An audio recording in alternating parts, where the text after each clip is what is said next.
आपके साथ मैं हूं स्टेश नैन। मोर बुलेटिन की शुरुआत करेंगे बड़ी खबर के साथ। बड़ी खबर गुरुग्राम से। जी हां, साइबर सिटी में बारिश ने जमकर कहर बरपाया है। जबरदस्त कहर यहां पर दिखा।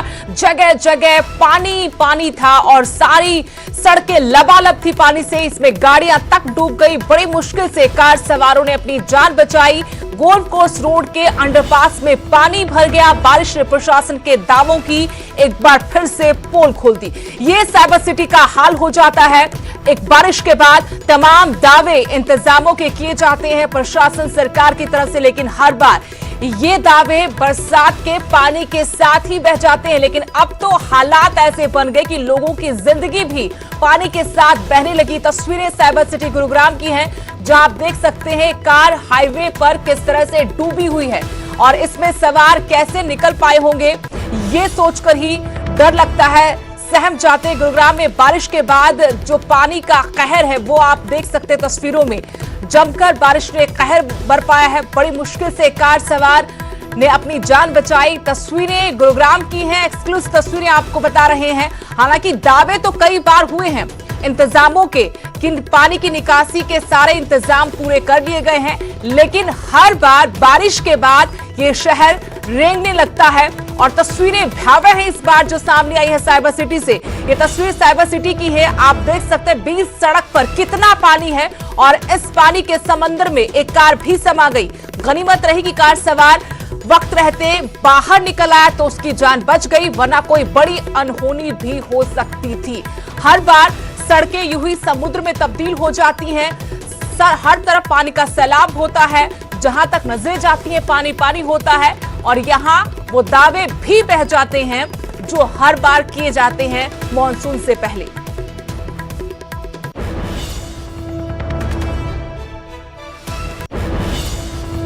साइबर सिटी में बारिश ने एक बार फिर प्रशासन के दावों की पोल खोल दी। गाड़ियां डूब गई, सड़कें तालाब में तब्दील हो गई और हाईवे का नजारा तो बिल्कुल बदला हुआ था। सैलाब ऐसा आया कि लोगों के भी पसीने छूट गए।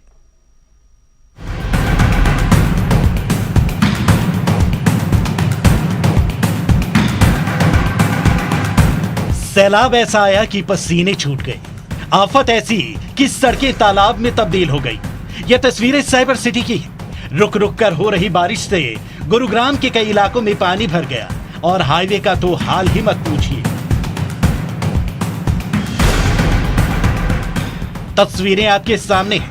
पानी इतना कि गाड़ियों ने भी पूरी तरह से जवाब दे दिया। कहीं कार फंस गई तो कहीं बाइक सवार मुसीबत में घिर गया। बस स्टैंड से लेकर IFFCO Chowk, metro station, old DLF, signature tower, Sushant Lok, हर जगह का यही हाल है। काम के सिलसिले में लोग जब अपने घरों से निकले तो सड़कों का नजारा देखकर दंग रह गए। आसमान से ऐसी आफत बरसी कि सड़कों पर सैलाब आ गया। नजारा ऐसा था कि कई जगह तो गाड़ियां की गाड़ियां डूबती नजर आई। परेशानी यहीं खत्म नहीं हुई। पहले जाम से सामना हुआ। हीरो होंडा चौक के आसपास के इलाकों में पानी भरने से लंबा जाम लग गया। तस्वीरें देखिए, गाड़ियों की लंबी कतार और जाम में फंसे गाड़ी सवार। हीरो होंडा चौक ही नहीं, खिड़कीदौला इलाके में पानी भरने से पूरा ट्रैफिक जाम हो गया। जाम हटाने के लिए ट्रैफिक पुलिस के भी पसीने छूट गए। पानी के बीच गाड़ियां रेंगती हुई नजर आई। जैसे बारिश में गाड़ियां धुल जाती हैं, ठीक इसी तरह हर साल गुरुग्राम में प्रशासन और सरकार के दावे धुल जाते हैं। सड़क ही नहीं, बारिश का पानी लोगों के घरों में भी घुसता दिखा। यहाँ तक कि पुलिस स्टेशन में भी पानी भर गया। कुल मिलाकर साइबर सिटी में लोगों के सामने आफत अभी खत्म नहीं हुई। इस वक्त गुरुग्राम के हर एक कोने में ऐसी स्थिति जो है वो देखने को मिल रही है, चाहे वो बस स्टैंड हो, माता रोड हो, सिग्नेचर टावर हो, इफ्को चौक हो या फिर सुशांत लोक का इलाका। हर तरफ पानी जो है वो काफ़ी मात्रा में भर गया है और पुलिस ने कई जो रास्ते हैं उनको डाइवर्ट किया है, रूट डाइवर्ट किया है। सोशल मीडिया के जरिए भी अपील की है लोगों से कि जहाँ जहाँ जल भरा हुआ है उन जगहों पर जाने से बचें, उन रास्तों से बचें, ताकि आप सुरक्षित अपनी मंजिल तक पहुँच सकें। कैमरामैन अशोक के साथ धर्मेश शर्मा, न्यूज़ 18 गुरुग्राम। तो बारिश ने गुरुग्राम में किस तरह से कहर बरपाया, तस्वीरें आपने देखी। हम आपको दो तस्वीरें और दिखाते हैं और इन तस्वीरों के जरिए आपको समझाते हैं कि ये सड़क है या फिर समंदर। ये समझना बेहद मुश्किल है। एक तरफ गाड़ी डूब गई तो दूसरी तरफ जगह जगह पानी भरने से लोग परेशान हो गए। ये तस्वीरें गुरुग्राम की हैं। साइबर सिटी, बहुमंजिला इमारतें और सरपट यहां पर दौड़ते वाहन, लेकिन जब बारिश होती है तो हालात कुछ इस तरह से बदल जाते हैं। ना वाहन दौड़ते हैं और ना ही वो बहुमंजिला इमारतों से चकाचौंध कर देने वाले विकास की कहानियां यहां पर नजर आती हैं। हाईवे पर डूबी कार की तस्वीर आप पहले देख पा रहे हैं। दूसरी तस्वीर साइबर सिटी की है, कैसे एक कोचो के पास हर बार की तरह इस बार भी बारिश के बाद कई फीट तक पानी भर गया।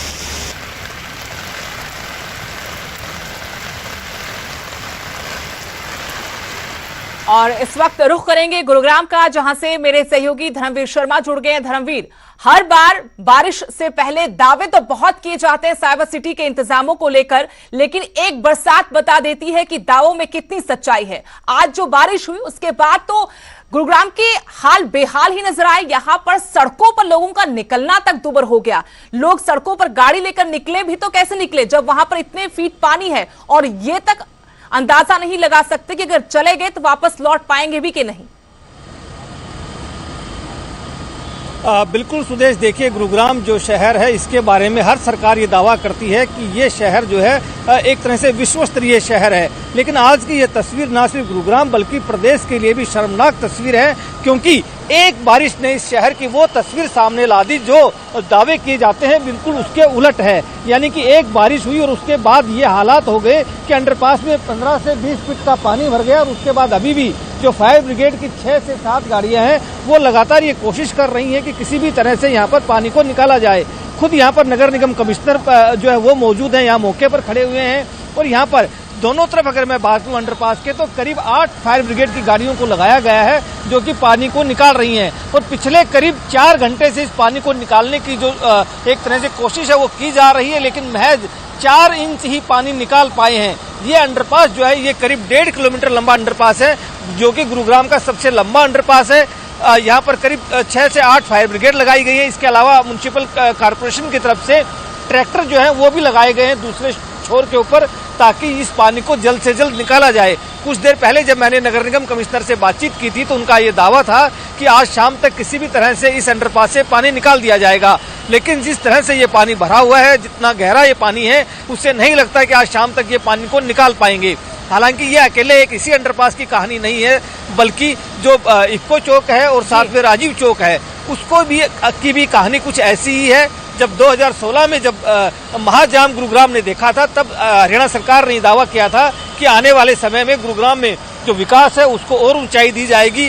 कुछ जो एक तरह से चौराहे हैं उनको रीडिजाइन किया गया था, कुछ अंडरपास नए बनाए गए थे, कुछ फ्लाईओवर बनाए गए थे। उन्हें दावा किया था कि पानी नहीं भरेगा और जाम नहीं लगेगा, लेकिन आज की इस बारिश ने जता दिया कि आपने जो रीडिजाइन किया था वहां पर भी पानी भर गया और इस अंडरपास फ्लाईओवर के अंदर जो ये बना हुआ है अंडरपास इसमें भी पानी भर गया। सबसे लंबा अंडरपास है ये गुरुग्राम गोल्फ कोर्स रोड के ऊपर, जहां पर अगर मैं बात करूं इस रास्ते पे जो फ्लैट है सबसे महंगे उनकी कीमत सुदेश करीब 20 करोड़ रुपए है एक फ्लैट की कीमत।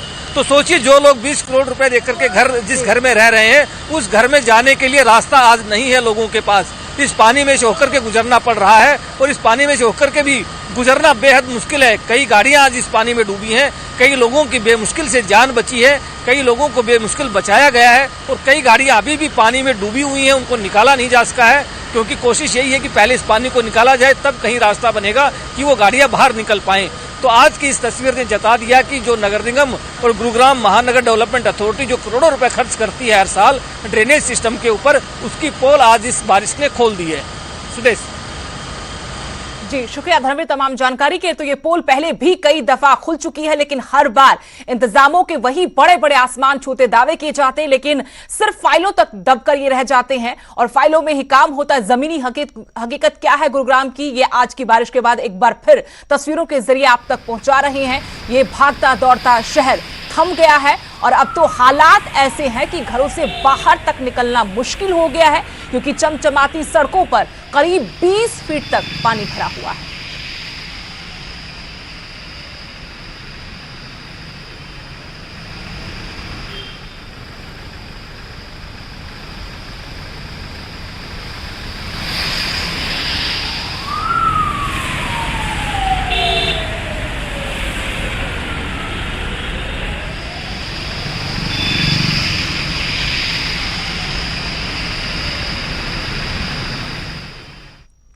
बरसात से राजधानी दिल्ली का भी बुरा हाल है। लोगों को उमस भरी गर्मी से राहत जरूर मिली है, लेकिन जगह जगह सड़कों पर जाम लगने से लोगों को परेशानी उठानी पड़ी। एनसीआर में सुबह से ही झमाझम बारिश हो रही है और बारिश के कारण दिल्ली की सड़कों पर कई जगह पर पानी भराव हो चुका है और आप देख सकते हैं कि यहाँ पर दिल्ली की सड़कों में कई जगह पे पानी भर गया है और साथ ही वाटर लॉगिंग के साथ साथ जाम की समस्या भी हो गई है। एक दिन की बारिश से ही आप देख सकते हैं यहाँ पे एमसीडी और दिल्ली सरकार की पोल खुलती हुई नज़र आ रही है। यहाँ पर कई जगह पे आपको दिल्ली की सड़कों पर पानी भरा हुआ नज़र आ जाएगा और ट्रैफिक जाम की अगर मैं बात करूँ तो आईटीओ से लेकर प्रगति मैदान से लेकर और डीएनडी जैसे हम क्रॉस करते हैं आपको लंबा जाम देखने को मिल जाएगा। दिल्ली के कई इलाकों में पानी भराव की समस्या हो गई है और कई जगह तो ऐसी स्थिति उत्पन्न हो गई है कि वहाँ पर जो सवारियों के आने जाने के कारण और जो गाड़ियाँ फंस गई हैं उसके कारण काफ़ी दिक्कतें हो रही हैं। इस समय हम खड़े हैं आश्रम पर और आप देख सकते हैं कि आश्रम पर भी यहाँ पर आपको जाम की स्थिति ज़रूर देखने को मिलेगी। हालांकि इस समय बारिश थोड़ी हल्की ज़रूर हो गई है जिसके कारण आपको ट्रैफिक की समस्या से यहाँ पर थोड़ी निजात मिलती हुई ज़रूर नज़र आएगी। लेकिन अगर मैं वाटर लॉगिंग की बात करूँ तो वाटर लॉगिंग की समस्या ऐसे ही मिलेगी दिल्ली की कई सड़कों पर। तो साफ है कि पहली बारिश में ही एमसीडी और दिल्ली सरकार की पोल खुल गई है। कैमरा पर्सन विपिन के साथ प्रीति श्रीवास्तव, न्यूज़ 18 दिल्ली। फतेहाबाद में मूसलाधार बारिश से शहर पानी पानी हो गया। लोगों के घरों में पानी भर गया। कुरुक्षेत्र के शाहबाद के कई गांव में मारकंडा नदी का पानी भरने से किसानों की फसलें तबाह हो गई। पानी ने किसानों की मेहनत पर भी पानी फेर दिया। पानी से बर्बादी की कहानी पर देखिए हमारी खास रिपोर्ट।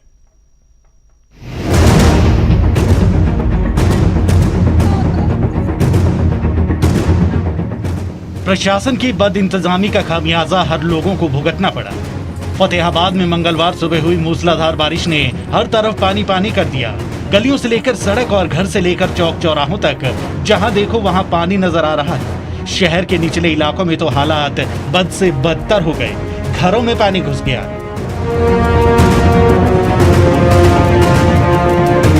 मुझे उठे जब इतना पानी भरा हुआ था हमारे घरों में, हमारी गलियों में इतना, हम तो सुबह 6 बजे के पानी निकालने पे लगे हुए हैं और जितनी भी सड़कों पे गाड़ियां खड़ी है हमारी आंसी कॉलोनी में सब गाड़ियां पानी में डूब गई है। कोई रास्ता ही नहीं है पानी की निकासी का। परेशान हो रहे हैं, सुबह से लगे हुए हैं अपने घरों का पानी निकालने के लिए। ज़्यादा पानी है, बहुत ज़्यादा, सारा कुछ सामान डूबा पड़ा है पानी में। गलियों में बहुत ज़्यादा पानी है, निकलने का रास्ता भी नहीं है। पानी से तबाही का आलम यही नहीं था, बल्कि कुरुक्षेत्र के शाहबाद उपमंडल के कई गांव में मारकंडा नदी ने खूब तबाही मचाई। गांव काटवा में सैकड़ों एकड़ धान की पौध जलमग्न हो गई। मानसून से पहले पानी निकासी के इंतजामों के बड़े बड़े दावे किए जाते हैं, लेकिन एक दो बारिश में ही ये दावे पानी के साथ बह जाते हैं। फतेहाबाद से जसपाल सिंह और कुरुक्षेत्र से अशोक यादव, न्यूज़ 18।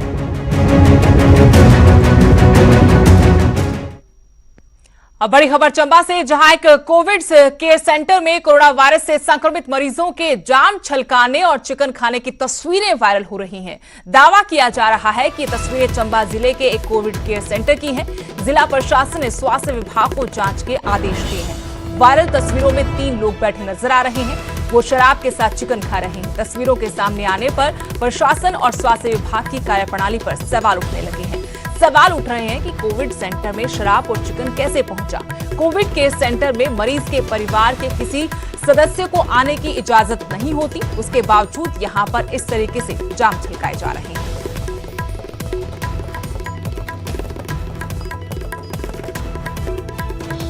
डीसीसी के उनको आदेश कर दिए कि इसकी फॉर्मल इंक्वायरी हमें करके दें। आज वो रिपोर्ट हमें प्राप्त हो गई है। जो इंक्वायरी रिपोर्ट में पता लगा है कि इन लोगों ने अपने घरों से कुछ फ्रूट और चिकन इत्यादि मंगाया था, जिसे कि हम अलाउ भी करते हैं और वो चेक करके हमारे सिक्योरिटी वालों ने जो है वो उसको अलाउ किया था। जहाँ तक कि अल्कोहल का सवाल है, मदिरा का सवाल है, इन 3 व्यक्तियों ने अपने बयान में ये माना है कि हम ये अल्कोहल जो है पांगी से आते वक्त अपने बैग्स में लेके खुद आए थे।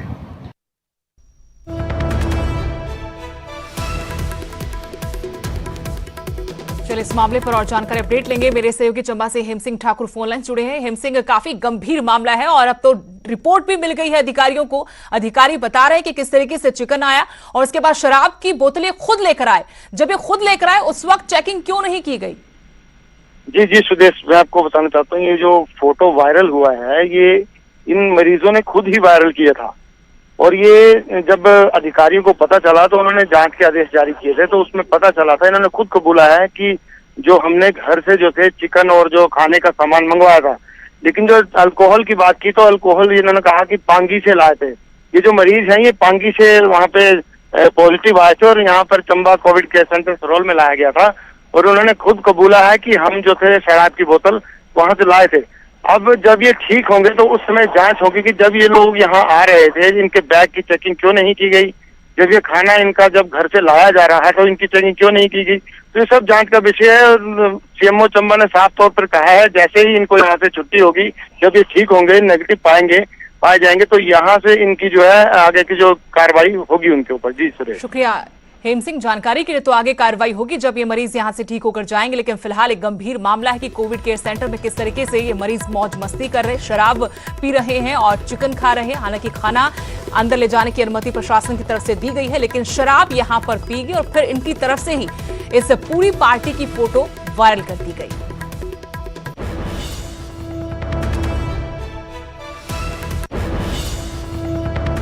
अगली बड़ी खबर, सुशांत सिंह राजपूत केस की जांच सीबीआई ही करेगी। सुप्रीम कोर्ट ने बिहार सरकार की सीबीआई जांच की सिफारिश को सही ठहराया, साथ ही मुंबई पुलिस को जांच में सहयोग करने का आदेश दिया है। सुप्रीम कोर्ट के फैसले से महाराष्ट्र सरकार और मुंबई पुलिस को तगड़ा झटका लगा है। सुशांत सिंह राजपूत की मौत 14 जून को उनके मुंबई स्थित फ्लैट में हुई थी। सुशांत के पिता ने 26 जुलाई को पटना में इस बारे में एफआईआर दर्ज कराई थी। 4 अगस्त को बिहार सरकार ने इस मामले में सीबीआई जांच की सिफारिश की और आज सुप्रीम कोर्ट ने सीबीआई जांच का फैसला सही बताया। देश की सबसे बड़ी अदालत ने माना कि मुंबई पुलिस ने इस मामले में जांच नहीं की। कोर्ट ने यह भी साफ कर दिया है कि इस केस से जुड़े हर मामले को अब सीबीआई ही देखेगी। न्याय के विरुद्ध न्याय की जीत है। ये 130 करोड़ भारतीयों के भावनाओं की जीत है। और मैं ये बता देता हूँ, माननीय सर्वोच्च न्यायालय ने जो ये फैसला दिया है उससे 130 करोड़ देश की जनता के दिल में माननीय सर्वोच्च न्यायालय के लिए जो आस्था पहले से थी वो और ज्यादा दृढ़ हुई है। लोकतंत्र में विश्वास दृढ़ हुआ है और अब लोगों के अंदर ये उम्मीद बनी है कि सुशांत सिंह राजपूत के मामले में निश्चित रूप से न्याय होगा। हमको अनुसंधान नहीं करने दिया जा रहा था और हमने अपने आईपीएस अफसर को भेजा, उसको कैदी की तरह रात में 12 बजे क्वारंटाइन कर दिया गया। उसी से लोगों को लग रहा था कि कोई न कोई गड़बड़ है। हम लोगों ने जो भी काम किया कानूनी रूप से, संवैधानिक रूप से सही काम किया। माननीय सर्वोच्च न्यायालय ने इस पर अपनी मुहर लगा दी है। हम लोग इसमें आगे यही उम्मीद करते हैं कि लोगों को धीरज के साथ इंतजार करना चाहिए। ये एक लड़ाई हम लड़ रहे हैं 2 महीने से ज़्यादा से, सुशांत को जस्टिस दिलाने के लिए, उनके परिवार को जस्टिस दिलाने के लिए। और इतने अड़चने आ रही थी, इतने बाधाएं पड़ रही थी। मुंबई पुलिस ने इसको दिशा बिल्कुल गलत दिशा दे रखा था और आज सुप्रीम कोर्ट ने बड़ा स्पष्ट शब्दों में कह दिया है कि मुंबई पुलिस ने जो भी इन्वेस्टिगेशन किया उसका बड़ा लिमिटेड दायरा था, उसमें कोई इन्वेस्टिगेशन नहीं था। कोर्ट ने यह भी कह दिया है कि पटना पुलिस में एफआईआर रजिस्टर करने की अब बिल्कुल जुरिस्डिक्शन था। कोर्ट ने यह भी कह दिया है कि बिहार सरकार सीबीआई को रेफर कर सकता था मामले को। लेकिन इन सब के बावजूद कोर्ट ने सबसे बड़ी बात यह कह दी है कि इस सीबीआई इन्वेस्टिगेशन को हम अपने कोर्ट का भी स्टैंप दे रहे हैं और कोर्ट की तरफ से भी कह रहे हैं कि ये सीबीआई से ही होनी चाहिए। और उसमें कोर्ट ने अपने तरफ से और भी ऐड कर दिया है कि कोई भी मामला जो सुशांत सिंह राजपूत से जुड़ा है, अगर कोई एफआईआर दर्ज होता है, वो एफआईआर दर्ज भी, वो इन्वेस्टिगेशन भी सीबीआई ही करेगी। तो इसलिए बहुत ही अहम फैसला है। महाराष्ट्र सरकार ने कहा कि हमको वो राइट रिटेन करने दीजिए जिसमें कि हम इस सीबीआई के रेफरेंस को, बिहार सरकार द्वारा सीबीआई के रेफरेंस को हम चैलेंज कर सकें। कोर्ट ने कहा है कि बिल्कुल हम वो पावर नहीं देंगे, बिल्कुल आपको वो राइट नहीं देंगे, क्योंकि हमने जब कोर्ट का पावर इस्तेमाल कर लिया है और कह दिया है कि ये इन्वेस्टिगेशन सीबीआई द्वारा ही होनी चाहिए, तो महाराष्ट्र सरकार को चैलेंज करने का कोई अधिकार इसमें नहीं बनता है। और बड़ी खबर हिमाचल से। हिमाचल में कोरोना से 18वीं मौत हुई है। धर्मशाला अस्पताल में एक महिला मरीज ने दम तोड़ा है। चंबा के गोली क्षेत्र की महिला रहने वाली बताई गई है। बीते कल टीएमसी कांगड़ा से रेफर किया गया था। टांडा में ही कोरोना का सैंपल हुआ था महिला का, लेकिन महिला की मौत हो गई है। और इसी के साथ कोरोना से मरने वाले मरीजों का आंकड़ा प्रदेश में 18 हो गया है। ये महिला चंबा के गोली की रहने वाली थी।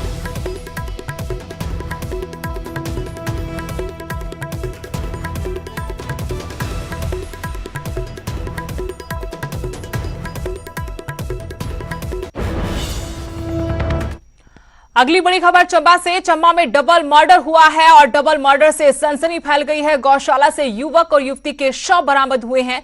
सराहन पंचायत के सोट गांव की वारदात है। मौके पर पुलिस की टीम पहुंच गई है और यहां से पुलिस ने खून से सनी एक लोहे की रॉड भी बरामद की है।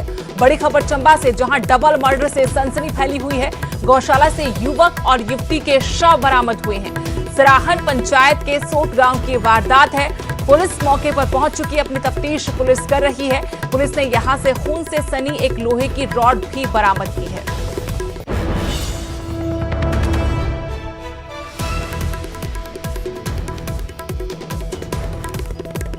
हमें एक इंफॉर्मेशन मिली कि सौट गांव जो कि सराहन पंचायत के अंतर्गत पड़ता है, वहां पर एक कमरे के अंदर एक लेडी की डेड बॉडी खून से लथपथ हालत में पड़ी है और एक व्यक्ति का शव साथ में ही उसी कमरे में हैंगिंग है उसकी। बॉडीज़ हैं उनको रिकवर करके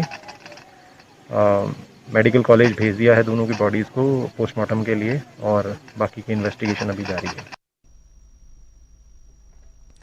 देश के लिए 11 गोल्ड और हरियाणा के लिए 17 स्वर्ण पदक, ये उस खिलाड़ी की उपलब्धि है जिस पर हर हिंदुस्तानी को गर्व है। सरकार ने उसे भीम अवार्ड से भी सम्मानित किया है, लेकिन वर्षों इंतजार के बाद भी ये खिलाड़ी एक अदद नौकरी के लिए मोहताज है।